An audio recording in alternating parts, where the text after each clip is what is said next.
penganiaya, seorang ibu laporkan mantan suami ke polisi. Kloter 1 jamaah haji Debarkasi Syamsuddinor, Banjarmasin tiba di tanah air. Tingkatkan kepedulian sosial, aksi sosial donor darah libatkan generasi muda.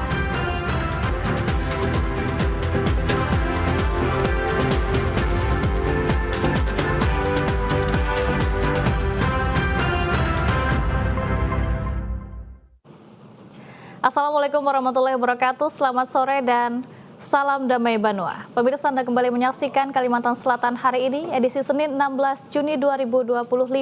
Selama kurang lebih 60 menit ke depan, kami akan sampaikan rangkaian peristiwa dalam Kalimantan Selatan hari ini. Bersama saya Syarifah Nanas, inilah Kalimantan Selatan hari ini selengkapnya.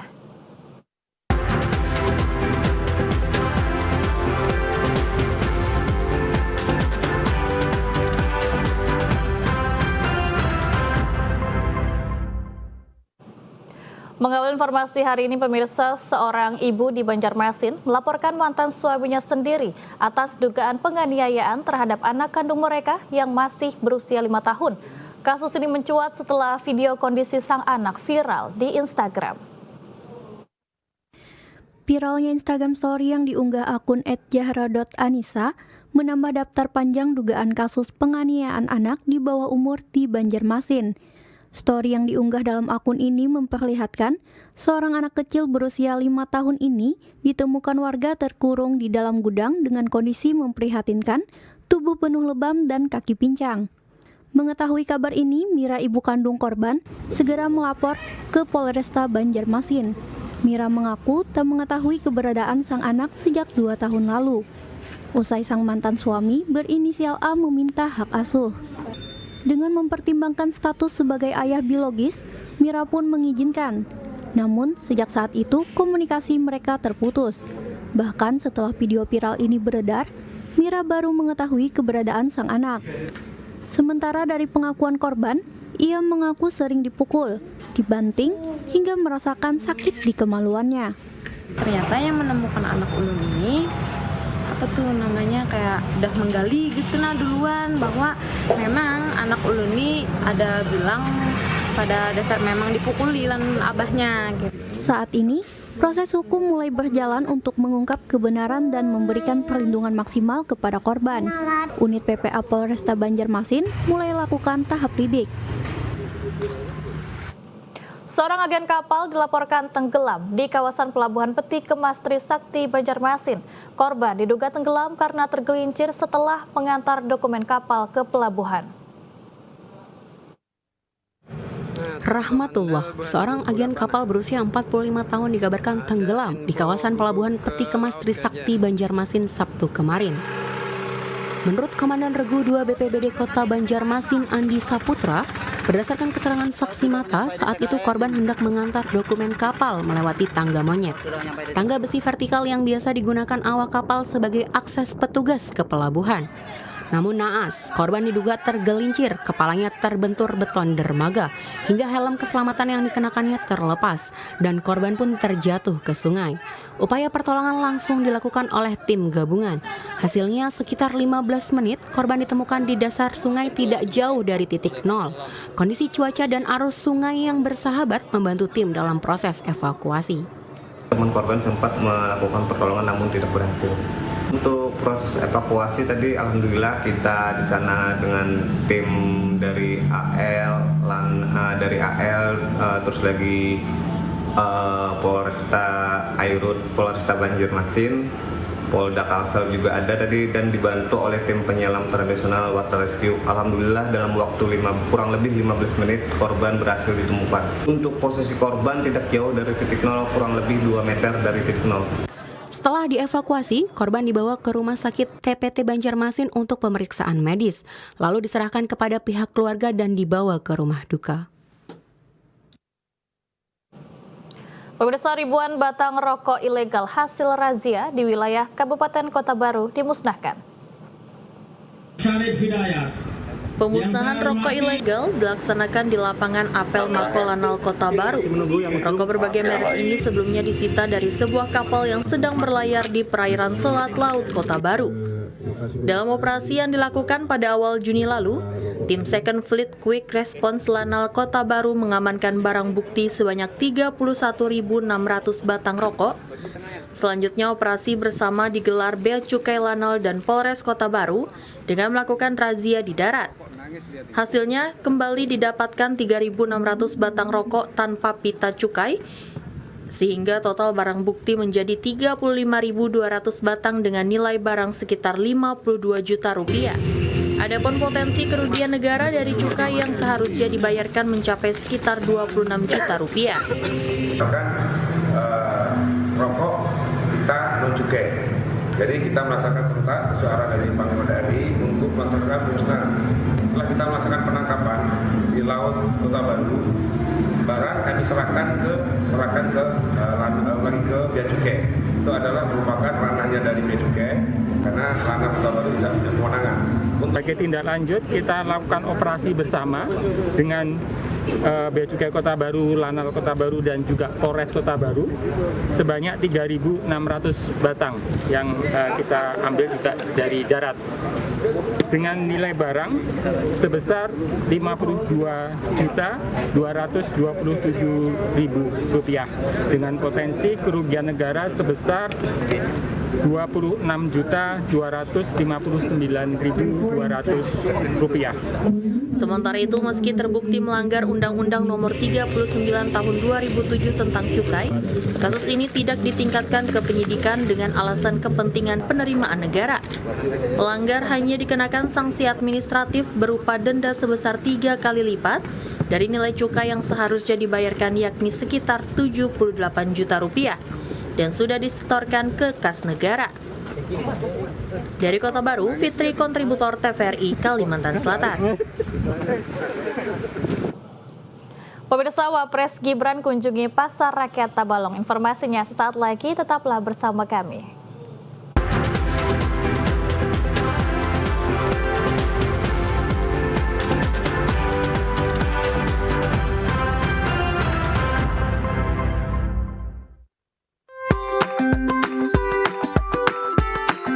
Assalamualaikum warahmatullahi wabarakatuh. Salam sehat untuk seluruh masyarakat Banua. Imunisasi adalah investasi terbaik untuk kesehatan anak-anak kita.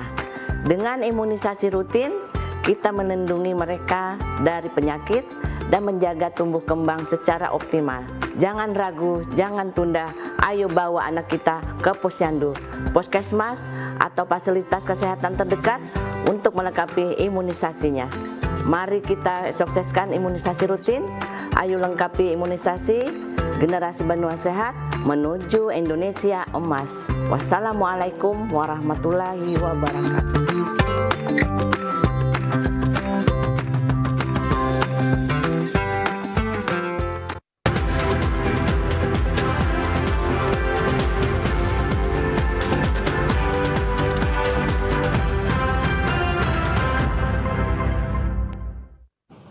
Terima kasih Anda masih bersama kami di Kalimantan Selatan hari ini.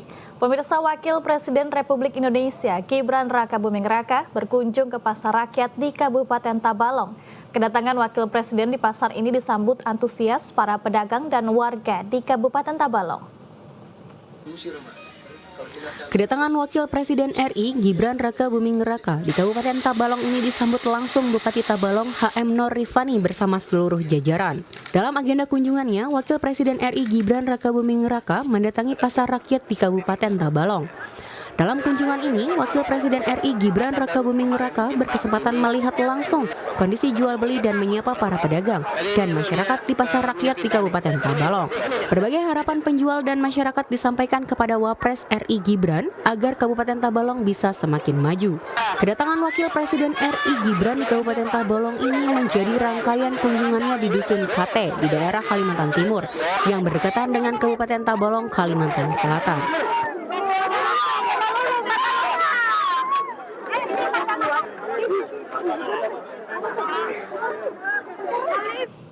Kementerian Keuangan lelang 100 lebih unit barang senilai 14 miliar di Kalselteng. Lelang serentak ini juga menjadi ruang pemberdayaan bagi UMKM lokal binaan Kementerian Keuangan di Kalselteng. Kementerian Keuangan menggelar lelang serentak Harat Banar 2025 dengan lebih dari 100 kelompok atau unit barang dari berbagai kategori dengan nilai lebih dari 14 miliar rupiah di wilayah Kalimantan Selatan dan Kalimantan Tengah pada 15 hingga 18 Juni 2025. Semua barang ini bisa diakses dan dibeli masyarakat secara legal lewat sistem lelang resmi. Tidak cuma jadi cara negara untuk mengoptimalkan penerimaan, lelang ini juga jadi ajang memberdayakan pelaku UMKM di Kalimantan Selatan dan Kalimantan Tengah. Produk-produk UMKM yang ikut dilelang telah dikurasi dengan diberikan panggung supaya bisa dikenal lebih luas. Hal ini juga jadi langkah agar UMKM bisa tembus pasar yang lebih luas lewat cara yang transparan dan terpercaya. Kepala Kanwil DJKN Kalimantan Selatan dan Tengah, Kusuma Wardani mengatakan ada lebih dari 100 lot barang yang akan dilelang dengan total lebih dari 14 miliar. Lelang ini bukan sekedar lelang biasa, karena pihaknya ingin membuka akses pasar yang lebih besar untuk UMKM, sekaligus membuat pengelolaan aset negara makin efisien. Ada 140 lot barang ya, dengan nilai total seluruh harga limit yang kami tawarkan nilainya sebesar kurang lebih 14 miliar. Harapan kami melalui dukungan dari semua pihak, banyak peserta yang ikut melalui portal lelang Go.id, sehingga barang-barang tersebut bisa terjual yang akan tentu saja menghasilkan penerimaan negara, kemudian juga penerimaan negara bukan pajak ataupun penerimaan pajak.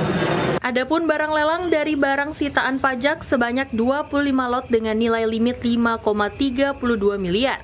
Barang milik negara sebanyak 17 lot senilai 233 juta. Produk UMKM sebanyak 24 lot dari pelaku usaha lokal dengan nilai 7,89 juta. Sampai kendaraan roda 4 dan 2 yang dilelang secara sukarela dengan nilai total mencapai lebih 8,5 miliar. CCB. Kebijakan pemerintah pusat melalui Kemendagri yang membolehkan rapat di hotel dan restoran disambut baik pihak hotel. Mereka berharap kebijakan ini kembali membuat ekonomi menjadi tumbuh.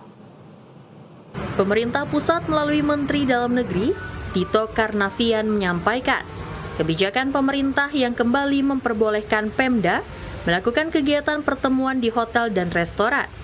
Hal ini membuka ruang untuk Pemda melakukan kegiatan di luar kantor, setelah sebelumnya dilarang dalam kaitan efisiensi belanja pemerintah. Kebijakan ini disambut positif Eksekutif Asisten Manajer salah satu hotel di Banjarmasin, Fanggi Sumarko. Menurutnya, pelonggaran oleh pemerintah untuk Pemda bisa berkegiatan di hotel dan restoran pasti akan berdampak bagi pelaku usaha. Alhamdulillah kami dari Perhotelan Banjarmasin merasa bersyukur ya ada perubahan kebijakan inilah, sehingga walaupun memang masih belum bisa dikatakan sama atau kembali seperti dulu, tapi minimal sudah ada mulai bergeliat lah ya perekonomian, terutama di bidang perhotelan yang pastinya kami yakin sih saat perhotelan ini kembali bangkit, ini juga akan berdampak kepada yang lain gitu. Kami misalnya ya kan akan lebih banyak berbelanja bahan makanan ya kan kepada para pedagang, belanja ayam, sayur dan sebagainya, dan kesejahteraan itu akan pastinya merata.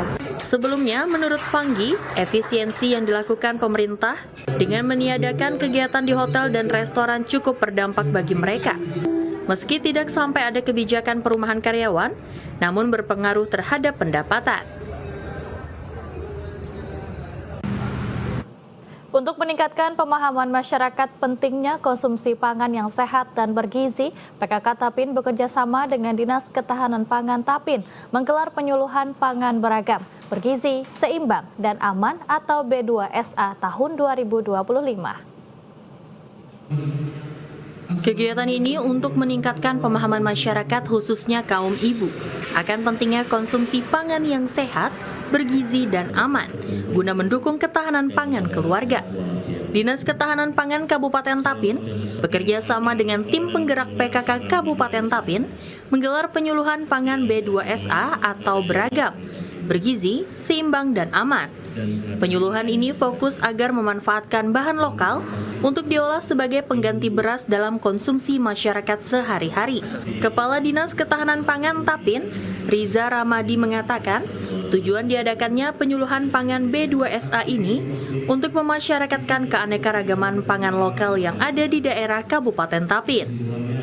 Jadi tujuan kita memasyarakatkan pangan lokal, keanekaragaman pangan yang ada di Kabupaten Tapin. Jadi mengurangi konsumsi beras yang masyarakat saat ini belum terbiasa makan makanan pokok selain beras.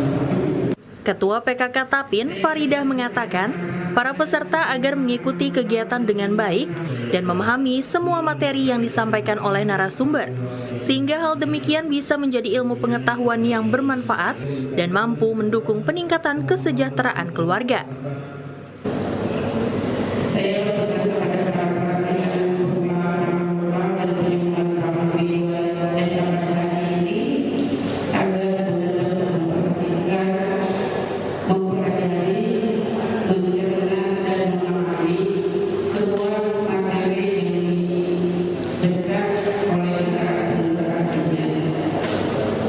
Penyuluhan pangan B2SA yang juga dirangkai dengan kegiatan praktek pengolahan pangan selain beras oleh Chef Agus Sasirangan, juga persiapan menghadapi lomba pangan B2SA di tingkat kabupaten maupun tingkat provinsi. Pemirsa, saat lagi akan kami sampaikan informasi lainnya, tetaplah bersama kami.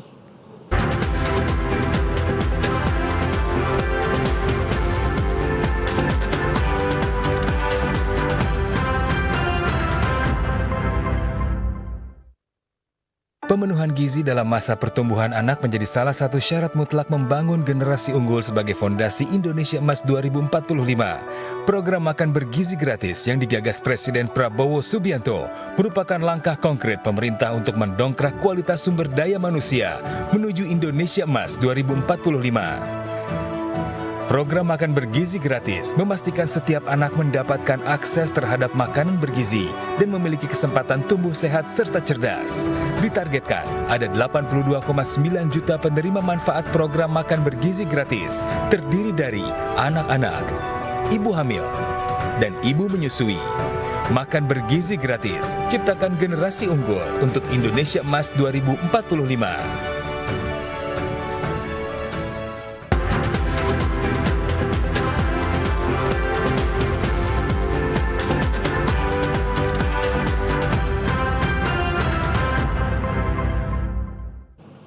Pemirsa, berikut perakiraan cuaca esok Selasa 17 Juni 2025. Informasinya akan disampaikan perakirawan Bayu Kencana dari Stasiun Meteorologi Syamsuddinor, Banjarmasin. Halo Sobat Cuaca, jumpa lagi dalam tayangan update perakiraan cuaca wilayah Kalimantan Selatan yang berlaku Selasa 17 Juni 2025 bersama saya Bayu Kencana, perakirawan BMKG Syamsuddinor, Banjarmasin.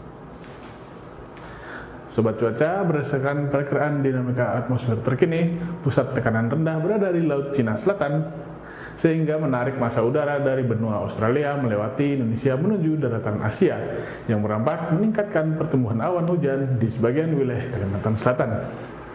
Secara umum, angin lapisan pada 3000 feet di wilayah Kalimantan Selatan diperkirakan dominan bertiup dari arah timur laut hingga tenggara dengan kecepatan 5 hingga 20 knot.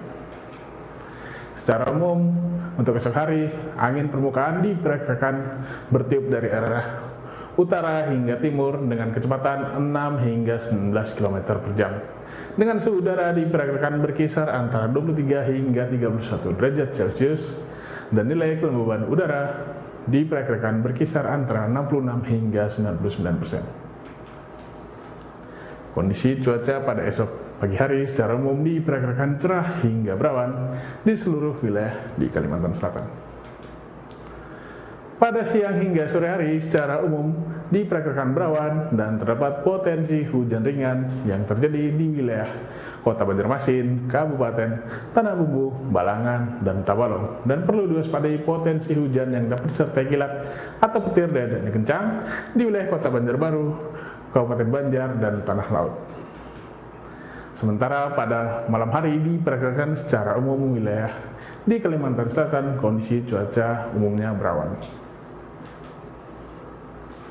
Untuk dini hari kondisi cuaca diperkirakan berawan di sebagian besar wilayah Kalimantan Selatan dan terdapat potensi hujan ringan di wilayah Kabupaten Hulu Sungai Utara dan Kabupaten Tanah Laut.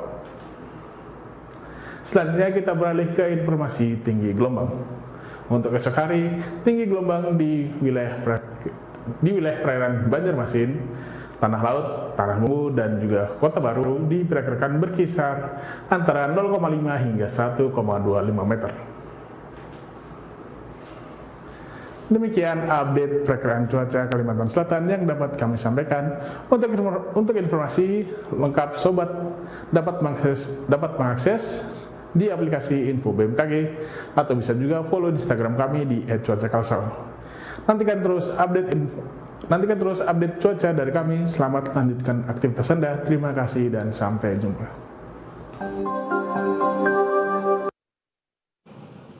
Bupati Andi Rudi Latif melepas kafilah Kabupaten Tanah Bumbu yang akan berlaga di Musabaqah Tilawatil Quran Nasional ke-36 tingkat Provinsi Kalimantan Selatan. Pelepasan berlangsung di pendopo kantor Bupati Minggu sore. Sebanyak 100 peserta MTQ dilepas dalam rombongan kafilah Tanah Bumbu, terdiri dari peserta serta Dewan Hakim, pelatih, ofisial, dan pendamping. Bupati memberikan apresiasi kepada LPTQ Kabupaten Tanah Bumbu atas peran pentingnya dalam mempersiapkan kafilah melalui pemusatan latihan intensif atau training center MTQ.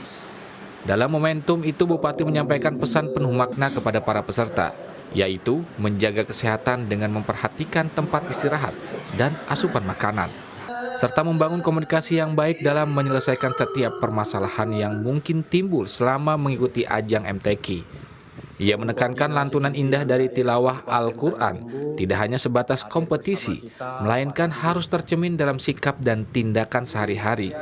Ia berharap kafilah Tanah Bumbu dapat menunjukkan dedikasi dan rasa tanggung jawab dalam mencapai prestasi terbaik pada ajang ini. Mohon diperhatikan tempat istirahatnya, asupan makannya, dan selalu komunikasi dengan yang baik. Apabila ada problem, masalah, tolong dikomunikasikan dengan baik. Insya Allah nantinya akan disukseskan. Saya juga berharap lantunan-lantunan tilawah yang indah itu juga dapat diterapkan dalam perbuatan kita, tindakan kita sehari-harinya. Sementara PJ Sekda Tanah Bumbu yang juga Ketua Umum LPTQ Yulian Herawati turut memberikan arahan teknis kepada seluruh peserta terkait kesiapan akhir dan pentingnya disiplin serta kerjasama tim. MTQ Nasional ke-36 tingkat Provinsi Kalimantan Selatan digelar di Kabupaten Banjar dari 19 hingga 27 Juni 2025. Hakim TVRI Kalimantan Selatan. Pemirsa, 423 jemaah haji kloter pertama tiba di debarkasi Banjarmasin. Para jemaah diharapkan mendapatkan haji mabrur dan bisa menjadi teladan di lingkungan masing-masing. Jemaah haji kloter pertama Kalimantan Selatan asal kota Banjarmasin tiba dengan selamat di asrama haji debarkasi Banjarmasin di kota Banjarbaru, Minggu pukul 4.40 waktu Indonesia Tengah. Setelah mendarat di Bandara Internasional Samsudinur pukul 03.30 waktu Indonesia Tengah. Kedatangan para tamu Allah ini menandai berakhirnya perjalanan ibadah haji kloter pertama debarkasi Banjarmasin tahun ini. Dalam kelompok terbang pertama ini, terdiri dari 423 haji dan petugas kloter yang tiba di debarkasi Banjarmasin. Kepala Kantor Wilayah Kementerian Agama Kalimantan Selatan Muhammad Tamrin mengatakan seluruh jemaah haji kloter pertama ini datang dengan lengkap, yakni 423 jemaah haji. Semua jemaah diharapkan mendapatkan haji mabrur dan bisa menjadi teladan di lingkungan masing-masing. Ini adalah kloter pertama dengan jumlah 423, jadi tetap utuh. Alhamdulillah tidak ada yang sakit, tidak ada yang ditinggal di Saudi atau di rumah sakit sana, tidak ada. Jadi ini adalah kloter pertama yang kedatang dari Jeddah langsung ke Banjarmasin, Samsudin Nur. Sementara salah seorang jemaah haji Muhammad Rijani mengaku bersyukur tiba dengan selamat. Banyak tantangan yang dihadapi ketika berhaji, terutama menghadapi cuaca yang begitu panas di Tanah Suci. Bahagia, tenang. Kalau cuacanya kemana berapa Pak? Di mana? Di sana panas banget. 44 di Mekah. Untuk ibadahnya di sana gimana Pak Haji? Nyaman aja lah atau gimana? Nyaman aja. Ini apa nih perasaannya setelah datang ke sini? Ya, Tangan keluarga tuh gimana? Gembira. Apakah Pada musim haji tahun 2025 ini, dari embarkasi Banjarmasin berangkat 13 kloter dengan total 5.502 orang, terdiri dari 52 petugas haji kloter, 32 petugas haji daerah, 3.841 haji asal Kalimantan Selatan, dan 1.609 haji asal Kalimantan Tengah. Adapun dari seluruh jemaah haji, Kemenak Kalimantan Selatan mencatat ada 5 jemaah yang meninggal dunia, yakni 2 dari Kalimantan Selatan dan 3 dari Kalimantan Tengah. Sementara itu, kepulangan jemaah haji di Banua disuguhkan soto Banjar dan sate di debarkasi Banjarmasin. Jamuan ini sebagai pengobat rindu akan masakan di kampung halaman. Setibanya di asrama haji debarkasi Banjarmasin, jemaah haji asal Kalimantan Selatan disuguhkan makanan khas Kalimantan Selatan, yakni soto Banjar dan sate. Di samping rindu keluarga dan kampung halaman, kuliner khas daerah ini merupakan salah satu hal yang dirindukan jemaah haji ketika berada di Arab Saudi.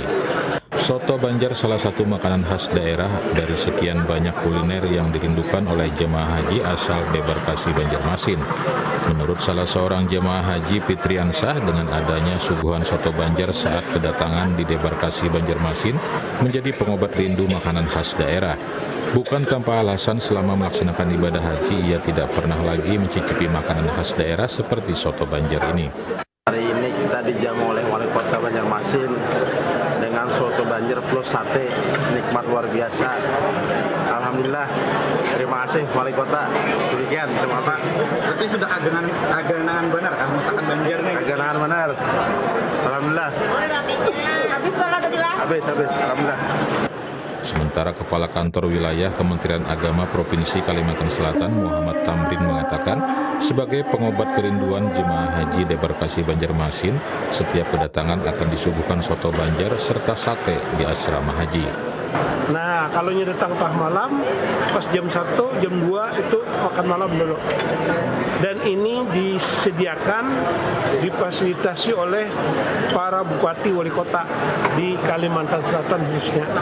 Nah, mudah-mudahan dari Kalteng dikonfirmasi, mudah-mudahan sedang kita backup untuk kerjasama kita. Selain disuguhkan makanan daerah, petugas juga menyiapkan pelayanan kesehatan yang lengkap agar jemaah haji dapat pulang ke tempat asalnya dengan kondisi sehat. Jika jemaah sakit, akan langsung diantar ke klinik kesehatan debarkasi Banjarmasin. Sesaat lagi akan kami sampaikan informasi seputar lalu lintas. Tetaplah bersama kami.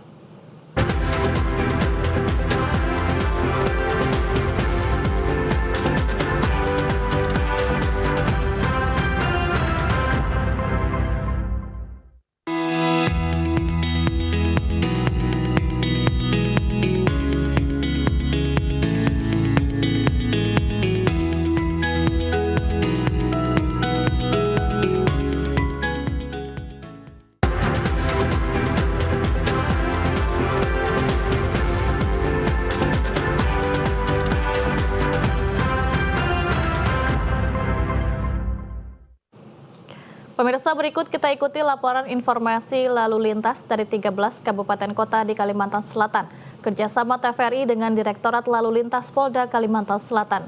Laporan hari ini disampaikan Bribda Miftah Maulani Malik dari Satlantas Polres Banjarbaru. Baik, selamat siang, terima kasih. Bersama saya Bribda Miftah Maulani Malik dari Satuan Lalu Lintas Polres Banjarbaru. izin melaporkan situasi arus lalu lintas terkini, tepatnya traffic light Adipura Banjarbaru pada hari Senin tanggal 16 Juni tahun 2025. Dan bisa kita lihat untuk situasi arus lalu lintas baik dari arah luar kota menuju ke dalam kota Banjarbaru maupun sebaliknya ramai, lancar, terkendali. Dan dapat diprediksikan juga pada pukul 16.00 waktu Indonesia Tengah akan terjadi peningkatan volume arus dikarenakan bertepatan dengan jam pulang kerja serta jam pulang anak-anak sekolah. Dan dapat kami informasikan juga ada perbaikan jembatan tepatnya di kilometer 31 di depan kolam renang Antasari sampai pada bulan November. Dan oleh karena itu kami himbau kepada para pengguna kendaraan bermotor agar melewati jalan yang telah ditentukan. Dan dapat kami informasikan juga untuk data laka pada bulan Juni ada 3 kejadian. Oleh karena itu kepada para pengguna roda 2 dan roda 4 kami himbau agar selalu berhati-hati dalam berkendara dan selalu mematuhi rambu-rambu lalu lintas. Utamakan keselamatan bukan kecepatan. Demikian laporan yang dapat kami sampaikan. Polantas Banua, presisi, modern, dekat, bersahabat. Pemirsa, Polda Kalimantan Selatan gelar bakti kesehatan dalam rangka memperingati Hari Ulang Tahun Bayangkara ke-79. Kegiatan ini menjadi wujud nyata kepedulian sosial Polri dan kehadiran Polri di tengah masyarakat. Ratusan masyarakat memadati Aula Polda Kalsel. Mereka datang untuk mengikuti kegiatan bakti kesehatan yang digelar Polda Kalimantan Selatan dalam rangka Hari Jadi Bayangkara ke-79. Sedikitnya sebanyak 800 orang mengikuti kegiatan yang meliputi pemeriksaan kesehatan gratis, donor darah, hitan massal, pemeriksaan gigi, dan pelayanan stunting. Menurut Kapolda Kalimantan Selatan, Irjen Pol Rosyanto Yuda Hermawan, kegiatan ini bukan sekedar seremoni, tapi wujud kepedulian Polri di tengah masyarakat. Selain pelayanan medis, kegiatan ini menjadi ruang interaksi humanis antara anggota Polri dengan masyarakat. Kegiatan hari ini kita melaksanakan bakti kesehatan yang serentak dilaksanakan di seluruh Indonesia, dan kegiatannya terpusat dilaksanakan di Bekasi langsung oleh Bapak Kapolri. Dan untuk Polda Kalimantan Selatan kita melaksanakan di 2 tempat, yaitu di auditorium ini dan di Rumah Sakit Bayangkara, dan diikuti oleh seluruh Polres jajaran yang ada di Polda Kalimantan Selatan. Ada 11 kegiatan yang kita laksanakan ya. Yang pertama donor darah, kesehatan umum, kemudian operasi katarak, operasi bibir suming dan langit, kemudian seminar jantung dan metabolik, kemudian pengentasan stunting. Ada 11 kegiatan khusus untuk Hari Bayangkara kita telah melaksanakan di awal Juni sampai dengan 1 Juli. Tapi untuk kegiatan ini kita berkali-kali selama 1 tahun pun kita sudah melaksanakan bakti kesehatan, dan kita biasanya melaksanakan on the spot di lokasi-lokasi di mana yang banyak masyarakat kita temukan mungkin memerlukan bakti kesehatan. Kita langsung on the spot melaksanakan kegiatan-kegiatan tersebut. Melalui kegiatan ini, Polri ingin memperkuat sinergi bersama masyarakat. Diharapkan ke depannya masyarakat dapat terus berperan aktif dalam menjaga keamanan dan ketertiban lingkungan. Peringati Hari Bayangkara ke-79 tahun 2025, Polres Hulu Sungai Tengah gelar pasar murah. Dalam pasar murah ini, Polres Hulu Sungai Tengah juga menyediakan 200 tabung gas 3 kg untuk masyarakat. Mudahkan akses masyarakat mendapatkan sembako dengan harga terjangkau. Polres Hulu Sungai Tengah gelar pasar murah dengan menyediakan berbagai sembako seperti beras, minyak, gula, ikan gabus, dan bahan-bahan dapur lainnya. Kapolres Hulu Sungai Tengah AKBP Jupri JHP Tampu Bulon mengungkapkan, pasar murah ini bekerja sama dengan pemerintah Kabupaten Hulu Sungai Tengah dan Pertamina sebagai penyedia gas LPG 3 kg. Kegiatan ini kita laksanakan dalam rangka membantu mendekatkan diri kepada masyarakat.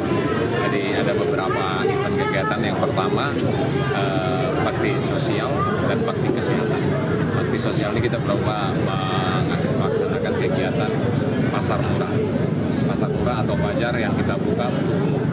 Sementara itu, Kabid Perdagangan Dinas Perdagangan Hulu Sungai Tengah, Aris Waluyo mengatakan, gas LPG 3 kg yang tersedia berjumlah 200 tabung dan dijual sesuai head Rp18.500. Selain itu, pihaknya juga turut menggandeng pihak distributor, Bulog, pelaku UMKM, dan SKPD terkait. Kami bekerja sama dengan PT Pertamina, Patra, menyediakan tabung gas sejumlah 200 tabung. Kemudian kami juga minta rekan-rekan dari UKM untuk ikut bergabung bersama di sini.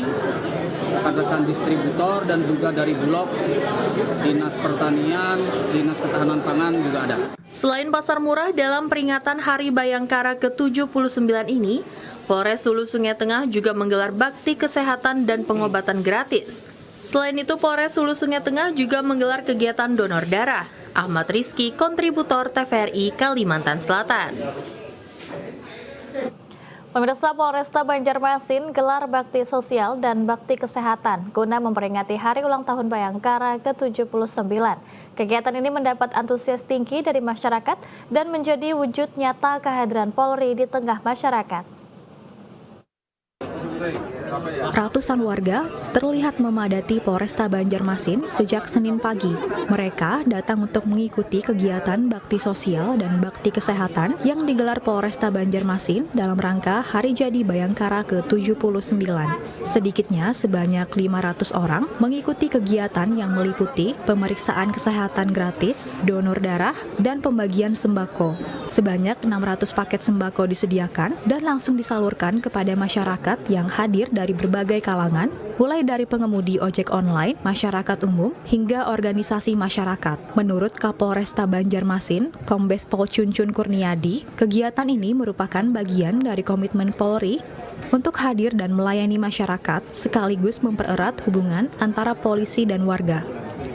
Harapan ke depan dengan kita adakan kegiatan semacam ini, jadi harapan kita adalah kita semakin dekat dengan masyarakat. Dengan kita semakin dekat masyarakat, jadi masyarakat bisa berperan aktif untuk bersama-sama dengan kita menjaga keamanan dan ketertiban, khususnya di wilayah Banjarmasin. Dalam rangka acara Hari Bayangkara, tadi dapat sembako sama snack makanan. Alhamdulillah bantu-bantu. Melalui kegiatan ini, Polri ingin memperkuat sinergi bersama masyarakat. Diharapkan ke depannya, masyarakat dapat terus berperan aktif dalam menjaga keamanan dan ketertiban lingkungan. Kepolisian Resort Tanah Bumbu menggelar beragam aksi sosial dan kemanusiaan menyambut HUT Bayangkara ke-79 tahun 2025. Di antaranya aksi donor darah, bakti sosial, bantuan sosial kepada anak yatim, dan anjang sana ke purnawirawan polisi berprestasi Senin siang. Rangkaian diawali dengan aksi kemanusiaan donor darah di Pendopo Gajah Mada Mapolres Tanah Bumbu. Ratusan sukarelawan memberikan darahnya, tak hanya anggota polisi tapi juga masyarakat umum. Mereka mendonasikan sekantong darahnya untuk kemanusiaan. Selain menginisiasi donor darah, Polres juga menggelar kegiatan pemeriksaan kesehatan gratis kepada masyarakat luas. Setelahnya, Kapolres bersama jajarannya melakukan bakti sosial dengan menyalurkan bantuan uang pembinaan serta sembako kepada puluhan anak yatim, yakni di Panti Asuhan Permata Hati di Kelurahan Batu Licin. Menurut Kabak Ops AKP Agung Kurnia Putra, semua aksi dalam rangka menyambut HUT Bayangkara ke-79. Kita ada kegiatan donor darah, tetapi hanya difokuskan kepada internal, yaitu anggota yang melaksanakan donor darah. Kemudian ada dua kegiatan lagi di Polres, yaitu bakti kesehatan, yaitu pemeriksaan kesehatan gratis kepada masyarakat, lalu ada pemberian bantuan sosial kepada masyarakat yang kurang mampu. Purnawirawan Polri yang kita lakukan anjang sana, yaitu Pak Aibtu Purnawirawan Darsono dan AKP Purnawirawan Rohayadi. Dan kebetulan dua-duanya adalah mantan anggota Polres Tanah Bumbu yang berprestasi. Jadi Pak Kapolres memberikan apresiasi juga kepada beliau-beliau. Selain kegiatan aksi kemanusiaan dan bakti sosial, Polres Tanah Bumbu juga memberikan apresiasi kepada para purnawirawan polisi berprestasi. Di antaranya AKP Purnawirawan Rohayadi dan Aibtu Darsono. Suasana haru mewarnai kegiatan Anjang Sana ini. Selama kegiatan puluhan pengurus Bayangkari turut mendampingi. Hakim TVRI Kalimantan Selatan. Usai jeda akan kami sampaikan informasi lainnya. Tetaplah bersama kami di Kalimantan Selatan hari ini.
Terima kasih Anda masih bersama kami di Kalimantan Selatan hari ini.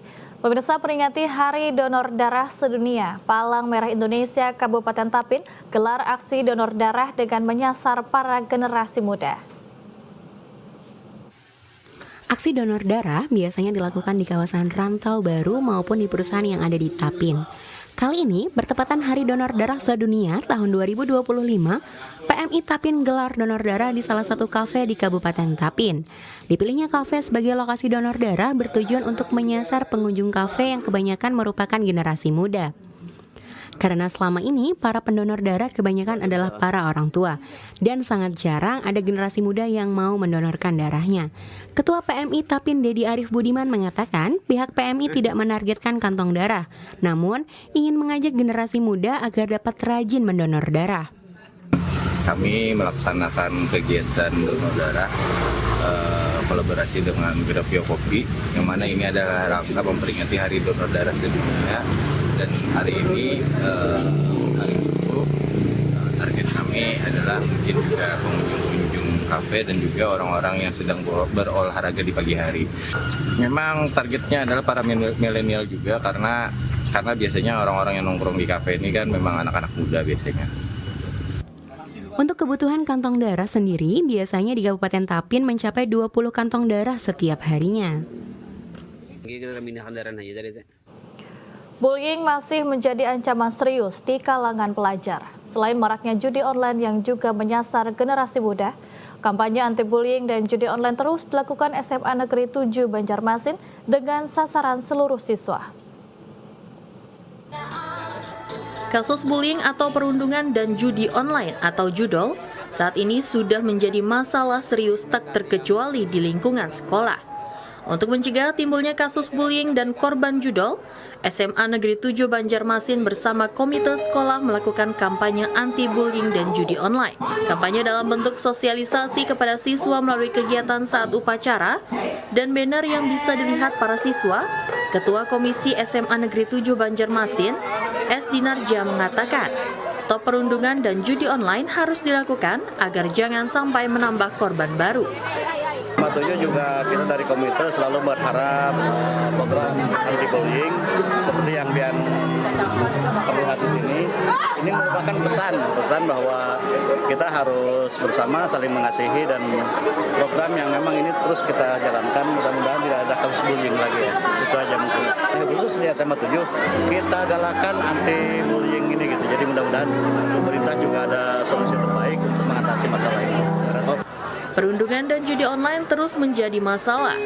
Selain korban yang mengalami trauma, dan judi online menyebabkan kecanduan hingga berdampak pada tindak kriminal. Pemirsa, lampu lalu lintas di persimpangan Tugu Adipura, Jalan Ahmad Yani, Banjarbaru kini tidak digunakan. Penonaktifan sementara ini bagian dari rekayasa lalu lintas dikarenakan adanya pembangunan jembatan di Jalan Ahmad Yani kilometer 31. Lampu lalu lintas atau traffic light di persimpangan Tugu Adipura, Jalan Ahmad Yani baru mulai beroperasi di awal tahun 2025 tadi. Namun, dalam beberapa waktu terakhir, lampu lalu lintas tidak diaktifkan. Saat dikonfirmasi Kepala Dinas Perhubungan atau Dishub Kota Banjarbaru, Muhammad Mirhansyah menjelaskan, menonaktifkan sementara ini bagian dari rekayasa lalu lintas. Hal ini dilakukan karena adanya pembangunan jembatan di Jalan Ahmad Yani kilometer 31 atau depan kolam renang Antasari Banjarbaru. Pihaknya telah melakukan perhitungan ulang dalam manajemen rekayasa lalu lintas untuk membuat kebijakan pengaturan jalan yang lebih efektif. Usai dilakukan perhitungan, fungsi lampu lalu lintas Adipura yang semula sebagai simpang 4 kini diubah menjadi simpang 3, seperti dengan di Bundaran Palam. Dampaknya arus lalu lintas dari Jalan Mayor terpantau mengalami penurunan volume secara signifikan akibat dialihkan ke jalan-jalan alternatif. Kita akan perhitungkan terus, jadi apabila memang diperlukan, misalnya contoh ada kepadatan korodit itu di simpang 4 Banjarbaru gitu, nah itu bisa saja nanti akan dibutuhkan kebijakan lebih lagi. Ini sementara waktu pekerjaan ya, karena waktu itu sementara kita di tanggal sampai tanggal 15. Berarti sama dengan durasi penutupan jembatan itu berarti Bang? Kalau yang ini nanti kita melihat ini Pak, nanti kita lihat perkembangan visinya. Karena kalau bicara mangrek itu kita sesuaikan dengan kebutuhannya. Tidak bisa artinya gini tetap sama dengan tanggal 15 itu belum tentu. Ya untuk sementara Adipura bisa di-placing dulu gitu, untuk kelancaran arus lalu lintas. Pihaknya akan terus memantau kondisi arus lalu lintas untuk melihat perkembangan arus dan kondisi lapangan dari waktu ke waktu. Jika terjadi kepadatan arus lalu lintas di wilayah tertentu di Banjarbaru, traffic light di Tugu Adipura bisa saja dapat diaktifkan kembali. Ratusan mangkok bakso gratis diserbu masyarakat. Makan bakso gratis ini digelar Pengda Ikatan Jurnalis Televisi Indonesia IJTI Kalimantan Selatan dalam rangka memeriahkan ulang tahun ke-27 IJTI. Kegiatan bertajuk Jumat Berkah, merekam realita menebar kebaikan ini ditandai dengan makan bakso gratis di Sekretariat IJTI Kalimantan Selatan di Jalan Gatot Subroto, Banjarmasin. Meski sempat hujan mengguyur kota Banjarmasin, tak mengurangi antusias masyarakat yang singgah untuk menikmati menu bakso yang disediakan. Dalam waktu kurang dari 1 jam, sedikitnya 350 mangkok bakso ludes diserbu pengendara yang melintas di depan Sekretariat IJTI Kalimantan Selatan serta tukang parkir, warga sekitar dan juga ibu-ibu majelis taklim. Ketua IJTI Kalimantan Selatan Dina Komariah mengatakan, kegiatan ini merupakan rangkaian hari ulang tahun IJTI ke-27 tahun. Meski dunia jurnalis sedang tidak baik-baik saja, tetapi para jurnalis, terutama jurnalis televisi, untuk tetap kreatif dan adaptif menghadapi tantangan dunia media di era digital saat ini. Kita melaksanakan IJTI Berbagi, yaitu kita makan gratis ya Jumat Berkah, dan ini dalam rangkaian hari ulang tahun IJTI ke-27 tahun. Ya, semoga meskipun dalam kondisi yang tidak baik-baik saja, diharapkan teman-teman jurnalis untuk tetap kreatif dan hal ini menjadi sebuah tantangan bagi kita untuk tetap berkarya. Sementara itu, warga yang hadir dalam kegiatan ini menyambut baik kegiatan ini. Seperti Safno, pengemudi ojek online ini mengaku senang bisa menikmati bakso gratis dan juga bertemu dengan para jurnalis TV. Banu Anyar ngojek Om lah, hari-hari kamu ngojek nih Om. Kayak apa nih Om tadi dapat makan gratis, apa berkah gratis di sini hari ini? Apa harapannya Om? Semoga masalah lancar dan aman. Sebagai informasi, hari ulang tahun IJTI diperingati setiap bulan Agustus.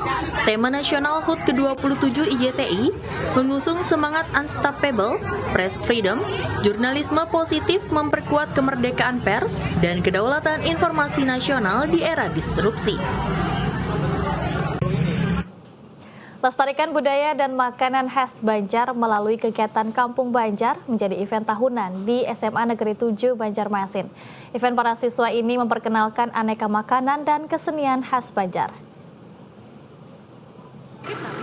Budaya lokal, khususnya suku Banjar, mulai tergerus oleh perkembangan era global. Kebudayaan dan nilai tradisional kini dianggap tidak berkembang dan terkesan kuno. Memperkenalkan makanan dan kesenian Banjar dengan cara berbeda dilakukan oleh para pelajar SMA Negeri 7 Banjarmasin melalui Festival Kampung Banjar. Belasan stand berjajar rapi, dihiasi oleh beragam makanan khas Banjar yang patut dicoba. Mulai dari cemilan hingga soto Banjar dapat dijumpai di sini. Cemilan manis hingga gurih asin dapat memanjakan lidah para pengunjung yang datang untuk menikmati dan mengenang kue nuansa tradisional. Makanan yang dijual tidak perlu merogoh kocek terlalu dalam. Hanya dengan kisaran Rp3.000 hingga Rp10.000 sudah bisa membuat lidah bergoyang dan perut kenyang. Mulainya baru pagi ini tadi sampai kayaknya sampai sekitar jam siang ke mau ke sore ya. Kegiatan ini dalam rangka apa sih? Ini buat kayak akhir dari P5 kelas 10.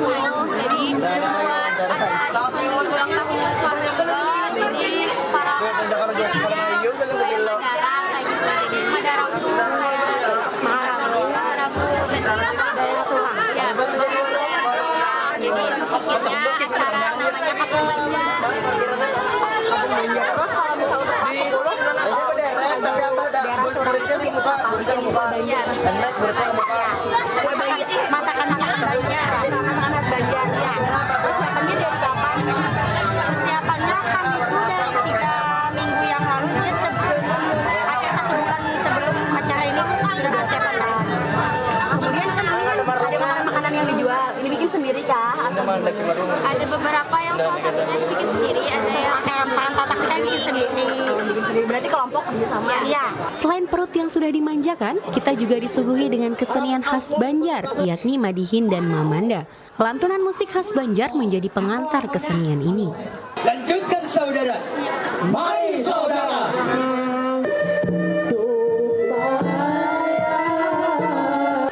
Kegiatan ini diikuti oleh siswa-siswi kelas 10 dan 11 untuk akhir gelar kegiatan Proyek Penguatan Profil Pelajar Pancasila atau P5 Kurikulum Merdeka. Kegiatan ini menjadi salah satu cara untuk melestarikan budaya lokal adalah dengan mengenalkan dan mengajarkan budaya tersebut pada generasi muda. Gubernur Cup Sepak Bola U45 digelar. Informasinya sesaat lagi, tetaplah bersama kami.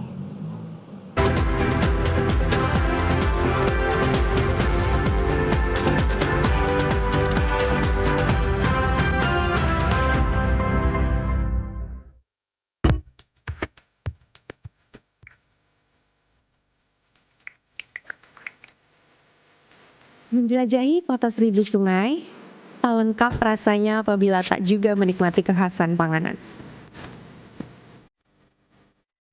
Bagi orang asli Banjar, ketupat kandangan dan soto Banjar sangat dekat dengan kehidupan.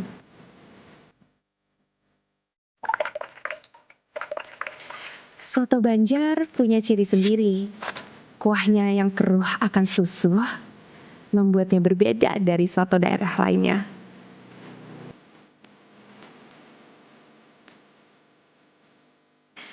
Cita rasa yang gurih akan kaldu membuatnya layak untuk dirindu.